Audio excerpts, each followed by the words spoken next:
नमस्कार मंडळी, श्री स्वामी समर्थ. तर आज आपण पाहूया दिवाळीचा पहिला दिवस, तो म्हणजे वसुबारस आणि वसुबारसच्या सणाची माहिती.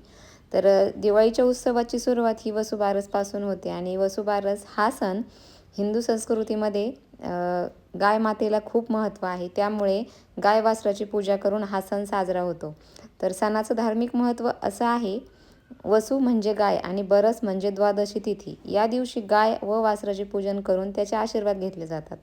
गायीला धन, समृद्धी आणि पालनपोषणाचे प्रतीक मानले जाते. असे मानले जाते की या दिवशी गायीची सेवा केल्याने घरात सुख, समृद्धी, शांती, सुख येते.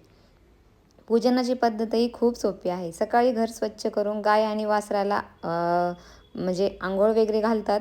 आपल्याकडे गाय वासरू नसेल, ग्रामीण भागामध्ये असतात प्रत्येकाच्या घरी, पण शहरी भागामध्ये ते शक्य होत नाही. त्यामुळे आपण गाय वासराची जी बाजारात मूर्ती मिळते त्याचीही आपण पूजा करू शकतो. तर आधी ती मूर्ती म्हणजे नाही का, त्याला अंघोळ वगैरे घालून घ्यायचं पाण्याने, दुधाने.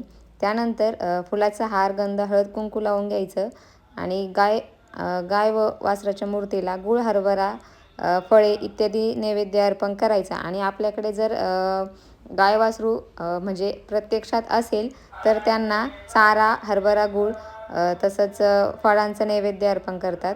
आणि गाय मातेला म्हणजे असं म्हणायचं आहे, गाय माते तुला नमस्कार करते, माझ्या मुलाबाळांना सुखी ठेव आणि सर्वांना सुखी ठेव, असं म्हणत आरती करून घ्यायची आहे. तसंच गायीभोवती प्रदक्षिणा घालून तिचे आशीर्वाद घ्यायचे आहेत. तर दिवाळीतील या सणाचं स्थान खूप महत्त्वाचं आहे, कारण हा दिवाळीचा पहिला दिवस मानला जातो.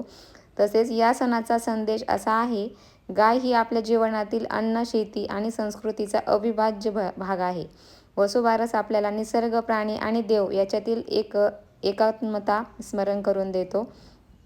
तसंच हा सण दिवाळीचा पहिला दिवस म्हणजेच आश्विन महिन्याच्या कृष्ण पक्षाच्या द्वादशीला हा सण साजरा केला जातो. तर असे आहे वसुबारसचे महत्त्व. अशीच तुम्हाला नवनवीन सर्व सणांची माहिती पाहिजे असेल तर नक्की चॅनलला सबस्क्राईब करून ठेवा. आणि व्हिडिओ आवडला असल्यास नक्की लाईक, शेअर करा, चॅनलला सबस्क्राईब करा. चला तर मग भेटूया पुढच्या व्हिडिओमध्ये. श्री स्वामी समर्थ.